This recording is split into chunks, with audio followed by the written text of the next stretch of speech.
আমরা আজকে নিউরোসার্জারি একটি বিশেষ রোগ নিয়ে কথা বলবো। রোগটার নাম হচ্ছে কিয়ারি ম্যালফরমেশন।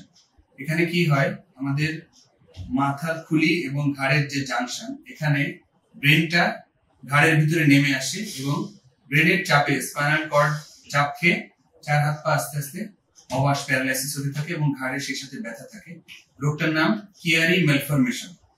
তো আমরা এখন এই কিয়ারি ম্যালফরমেশন একজন রোগীর সাথে কথা বলবো, যিনি আমাদের কাছে অপারেশন হয়েছে। আসলে আমরা শুনি তার কাছ থেকে যে তোমার কি নাম?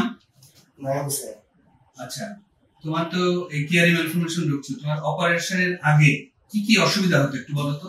অপারেশনের আগে অনেক মাথায় যন্ত্রণা করতো, ঘাড়ে যন্ত্রণা করতো, ঘাড় সামনে করলে কি হতো? সামনে করলে অনেক জায়গায় ব্যথা হতো ঘাড়ে, পিছনে করলে মনে করেন মাথা দিয়ে ঘাড় দিয়ে জ্বালা করতো। ভেঙে চুরি হওয়ার সময় তো কি করলে?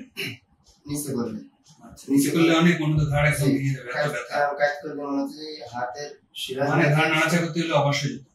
হাতে পায়ে কেমন হতো? হাতে মানে যা কিছু ধরতে পারতো না, মানে শক্তি কমে আসতেছিল, অবশ হয়ে যাচ্ছিল। আচ্ছা, চার হাত পা অবশ হয়েছিল, হাতে শক্তি কমে যাচ্ছিল, ঘাড়ে প্রচন্ড ব্যথা, নাড়াচাড়া করা যায় না কোনো দিকে। তো অপারেশন করলাম আমরা কোন মাসে? জানুয়ারি মাসে। এখন হচ্ছে এপ্রিল মাস, 3 মাস আগে। এখন তুমি অপারেশনের পরে 3 মাসে কেমন বোধ করতেছো?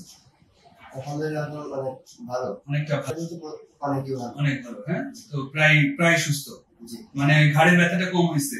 ঘাড়ে এখন বলতে গেলে ব্যথাই নেই। হাতে পা অবস্থা কমছে, একটু নাড়াচাড়া করা যায়, অসুবিধা হয় না তো? ঠিক আছে, আলহামদুলিল্লাহ অপারেশন খুব সুন্দর হয়েছিল। আমরা এখন তোমার এমআরআইটা দেখে আসছি। হ্যাঁ, আমরা এখন যদি তার এমআরআইটা ভালো করে দেখি, এটা হচ্ছে ব্রেনের সাথে কানেকশন, যে স্পাইনাল কর্ড, এখান থেকে ঘাড় শুরু। তো আমরা দেখতে পাচ্ছি এখানে ব্রেনের পিছনের যে অংশ সেরিবেলাম, এবং এটাকে বলে টনসিল। টনসিলটা এই মাথার খুলির হাড় এবং আমাদের যে মেডুলা বা স্পাইনাল কর্ডের জাংশন, এর ভিতরে টনসিলটা ঝুলে পড়ছে। এই হচ্ছে হাড়ের শেষ অংশ, এখান থেকে ঝুলে পড়ে এখানে সেটা আটকায় গেছে, এবং দেখা যাচ্ছে এই টনসিলের পিছনে কোনো মানে পানি চলাচল বা সিএসএফ চলাচলের কোনো জায়গা খোলা নেই, যার কারণে ধীরে ধীরে তার এই রক শুকায় এসে, এই যে এটাকে বলি আমরা সিরিঙ্গোমাইলিয়া।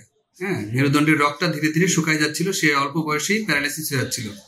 এখন আমরা আজকে দেখবো তার অপারেশন 3 মাস পরের যে এমআরআই যদি আমরা আসি, দেখবো আমরা শুরুতে দেখে নিই সিরিংসটা অনেক কমে গেছে, ভিতরে যে রক শুকায় যাওয়া, এটা আগের থেকে অনেক ইমপ্রুভ।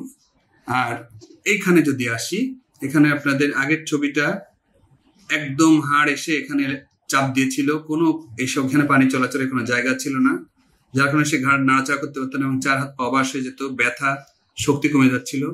এখন আলহামদুলিল্লাহ এটা অপারেশনের পরের ছবি, আমরা সবাই দেখতে পাচ্ছি পিছনে সুন্দর ব্রেনের পানি চলাচল হচ্ছে এবং সে এখন সম্পূর্ণ সুস্থ।